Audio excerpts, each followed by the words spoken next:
caçador e da peste destruidora.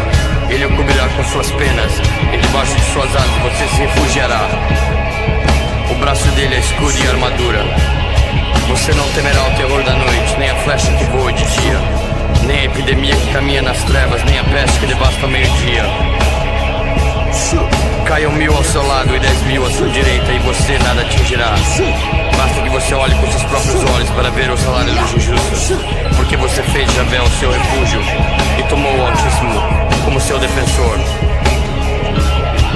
A desgraça jamais o atingirá, e praga nenhuma vai chegar à sua tenda, pois ele ordenou aos seus anjos que guardem você em seus caminhos. Eles os levarão nas mãos, para que seu pé não tramece numa pedra. Você caminhará sobre cobras e víboras, e pisará leões e dragões. Eu o livrarei, porque a mim se apegou.